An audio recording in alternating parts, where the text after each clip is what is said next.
দক্ষিণ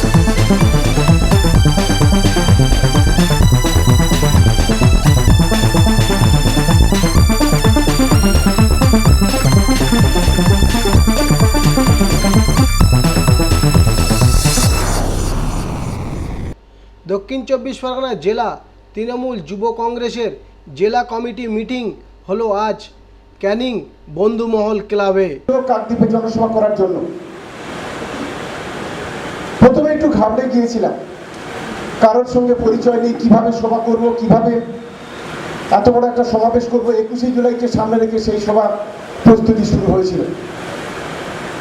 আমি কৃতজ্ঞতা জানাই আমার সহকর্মীদের, যে ঋণ কখনো শোধ করার নয়। আমরা কয়েকজন একসঙ্গে শুরু করেছিলাম সেই জমায়েতকে কেন্দ্র করে। প্রচন্ড বর্ষা, প্রচন্ড বৃষ্টি, কিভাবে আমরা সমাবেশকে সফল করব, এটাই ছিল তখন একটা চিন্তা ভাবনার বিষয়। আমাদের জেলার যারা ব্লকের সভাপতি আছে তাদের সঙ্গে মিটিং করলাম, বসলাম, আলোচনা করলাম। ইতিহাস তৈরি হয়ে গেল কাকদ্বীপের মাটিতে। তখন জেলার সভাপতি ছিলেন শোভন চ্যাটার্জি, আর আমাদের সর্বভারতীয় তৃণমূল যুব কংগ্রেসের সভাপতি সাংসদ অভিষেক বন্দ্যোপাধ্যায় সেদিন সেই সভায় উপস্থিত হয়েছিলেন। একদিকে যেমন শোভন চ্যাটার্জি বলেছিলেন গত 30 বছরে এত বড় সভা দক্ষিণ চব্বিশ পরগনা জেলায় হয়নি, আর দ্বিতীয়ত আমাদের প্রিয় নেতা, আমাদের নয়নের মধ্যে অভিষেক বন্দ্যোপাধ্যায় মাইক ধরে বলেছিলেন যে 45 মিনিট ধরে 6 কিলোমিটার রাস্তা আমাদের আসতে হয়েছে। এই জেলার সবচেয়ে রাজ্যের মধ্যে বৃহত্তর সমাবেশ কাকদ্বীপের মাটিতে অনুষ্ঠিত হচ্ছে। কাকদ্বীপের পর আস্তে আস্তে আমরা শুরু করি ডায়মন্ড হারবারের সমাবেশ, কুলতলির সমাবেশ, পদ্মার সমাবেশ, বারুইপুরের সমাবেশ। একটার পর একটা সমাবেশ আমরা যেভাবে ঐক্যবদ্ধভাবে করেছি, আমি জানি না বিগত দিনে, বিগত সময়ে যত রাজনৈতিক দল আছে এই জেলার মাটিতে এত বড় সমাবেশ করতে পেরেছি কিনা। প্রতিটি সমাবেশে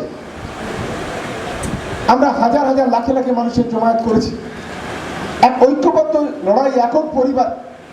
তৃণমূল যুব কংগ্রেস প্রত্যেকটি ব্লক সভাপতি, প্রত্যেকটি জেলা কমিটির সদস্য, কনভেনার সবাই মিলে আমরা ঐক্যবদ্ধভাবে লড়াই করেছি। দ্বিতীয়ত আপনারা জানেন 2018 সালে পঞ্চায়েতের নির্বাচন, 2019 সালে লোকসভা নির্বাচন।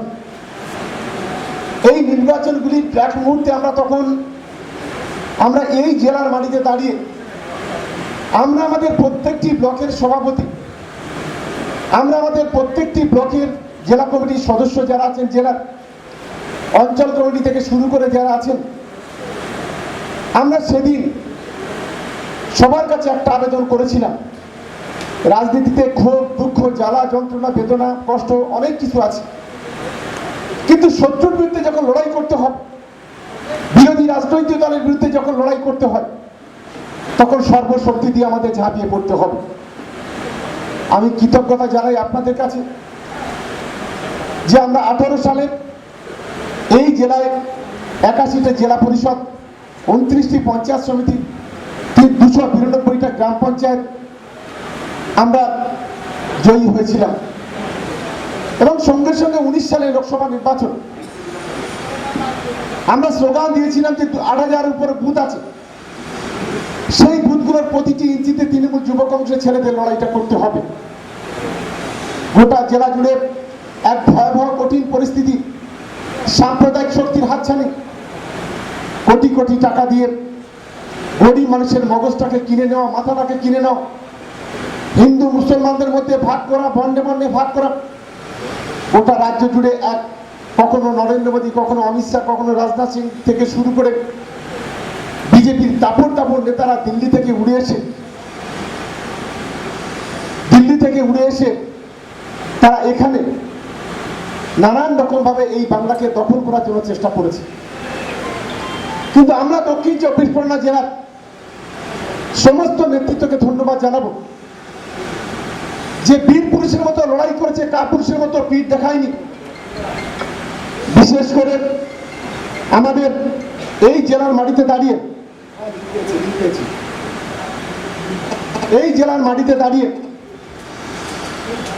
সেই লড়াইতে 2014 সালে আমাদের যে সাংসদরা যে ভোটে জিতেছিল তার 3 গুণ বেশি ভোটে জিতে মমতা বন্দ্যোপাধ্যায়ের হাতটাকে শক্তিশালী করে এক ইতিহাস তৈরি করেছে এই জেলার মাটিতে দাঁড়িয়ে। ফলে প্রত্যেকেরই একটা অবদান আছে। এই জেলায় শওকত মোল্লা উন্নত আল্লাহ কি নজরুল মন্ডলের নয়। আমরা মনে করি আমরা সবাই মিলে ঐক্যবদ্ধভাবে এই জেলায় আমরা সংগঠন যেমন করি, আমরা এই জেলার পার্টিটাকে শক্তিশালী করি। অনেকেই আছেন আমাদের, আমরা জানি যে আমাদের বিভিন্নভাবে ছোট করার খাটো করার চেষ্টা করে, কিন্তু আমি আমার যুব ভাই বোনেদের শুধু একটা কথা বলবো, যুব সমাজ পৃথিবীর কাছে একটা ইতিহাস।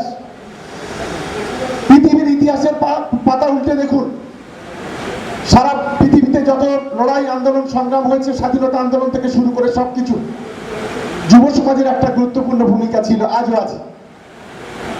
ফলে যুবরা যদি মাথা উঁচু করে দাঁড়ায়,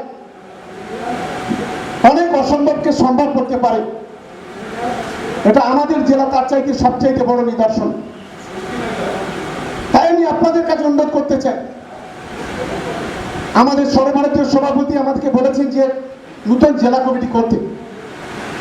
আমরা চেষ্টা করছি যে আমাদের জেলা কমিটি যারা ছিল তাদেরকে রেখে আরো 2-4 জনকে যুক্ত করে একটা পূর্ণাঙ্গ কমিটি তৈরি করতে। আর আমরা মনে করি এই জেলায়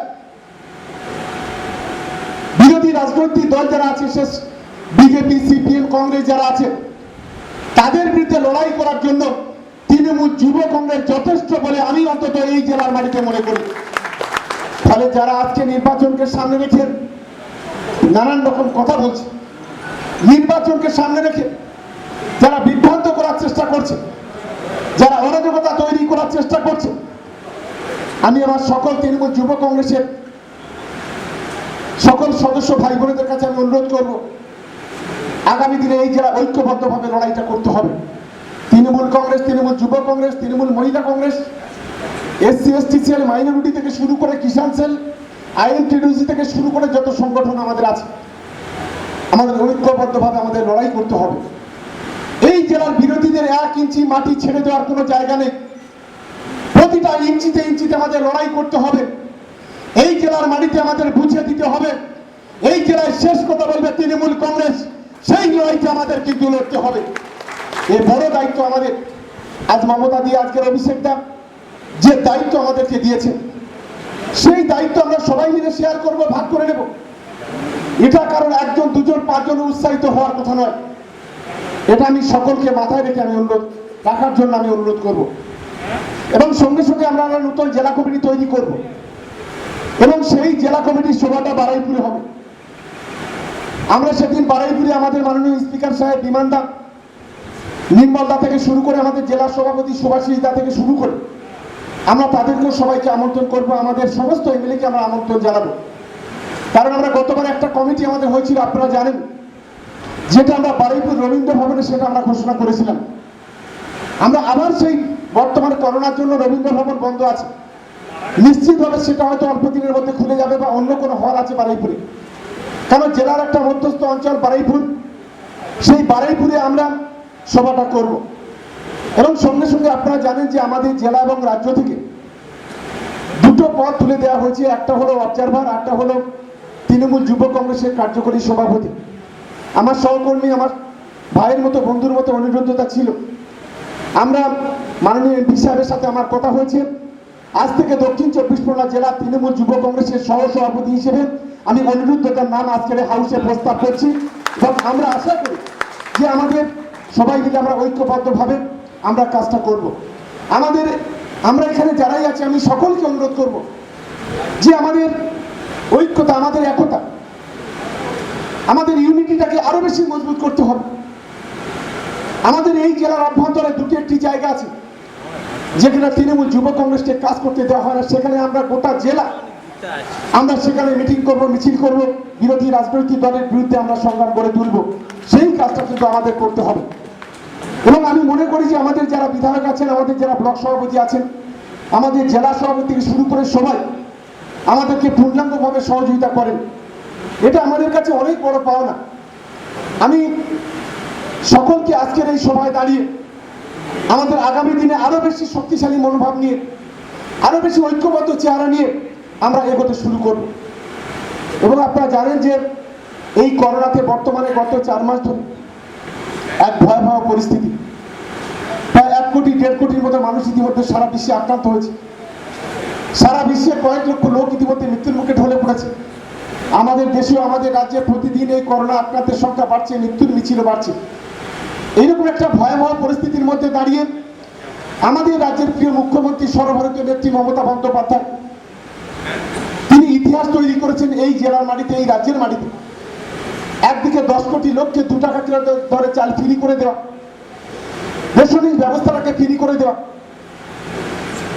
কখনো কখনো হসপিটালগুলোতে গিয়ে সারপ্রাইজ ভিজিট করা, ব্যবসায়ীদের উৎসাহিত করা, গোটা রাজ্য জুড়ে বিভিন্ন যারা হেলথের বন্ধুরা আছে, কর্মীরা আছে, আশা কর্মীরা, আইসিডিএস কর্মীরা, ডক্টর থেকে শুরু করে পুলিশ প্রশাসন থেকে শুরু করে সর্বস্তরের যারা কর্মীরা আছে তাদের জন্য বীমা চালু করা, তাদের পরিবারের পাশে দাঁড়ানো, তাদের পরিবারকে চাকরির ব্যবস্থা করা, এক অনন্য নজির আমাদের এই রাজ্যের মাটিতে আমাদের প্রিয় মুখ্যমন্ত্রী তৈরি করেছে।